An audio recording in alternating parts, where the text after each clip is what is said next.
नमस्कार। आज हम जानेंगे दाड़िम यानी कि अनार के बारे में। English name pomegranate tree, Latin name Punica granatum, family पिनिएसी। ये लार्ज रेसिडुअल श्रब होती है, 1.5 से 5 मीटर तक इसकी हाइट होती है। इसके पर्याय समझते हैं। पर्याय संहिताओं में इसके पर्याय दिए गए लोहित पुष्पक, जिसे कि आप मेरे हाथ में देख भी रहे होंगे। लोहित यानी कि रक्त के वर्ण का जो इसका पुष्प होता है, लोहित पुष्पक, इसलिए इसको कहा गया है।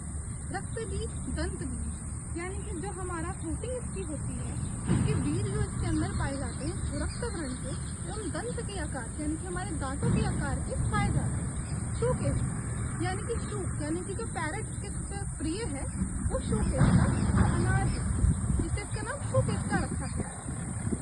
अब समझते हैं इसकी पहचानेंगे कैसे, इसकी पत्तियां कैसी होंगी।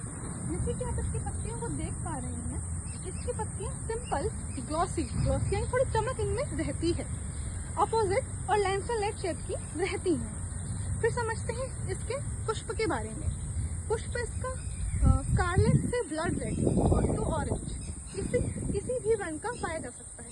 मेनली लोहित वर्ण, जो हम पर्याय भी हमने जाना, लोहित यानी कि रक्त के वर्ण का मेनली होता है।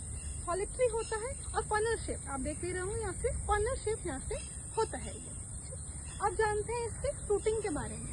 फ्रूट आप देख पा रहे हैं, जैसे कि यहाँ पे जो फ्रूट है, फ्रूट इसका जो आप देख पा रहे हैं कैलिक्स से परसिस्टेंट रहता है विद स्टेमेंस इनसाइड इट। यानी कि अगर ये पूरा का पूरा वृत्त फल भी इसको जाना जाता है, वृत्त यानी कि गोल। वृत्त फल जब होता है जब ये पूरा का पूरा डेवलप हो जाएगा तो आपको गोल आकार का ही मिलेगा। विद इसका ये जो कैलिक्स है ये क्राउन की शेप का इससे रहता है। तो आगे समझते हैं इसके कर्म क्या होंगे।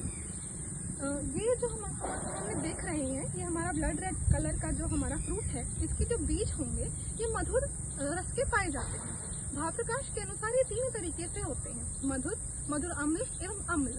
तीनों के अलग अलग कर्म होते हैं। मधुर रस का जो होता है दाड़िम, उसके जो कर्म होते हैं हृदय, कंठ, ग्राही एवं बल्य। मधुर अम्ल जो होता है उसका कर्म है दीपन एवं पाचन। जो अम्ल रस प्रधान हमारा वैरायटी का दाड़िम होगा उसके कर्म होते हैं पित्तवर्धक एवं आमहर।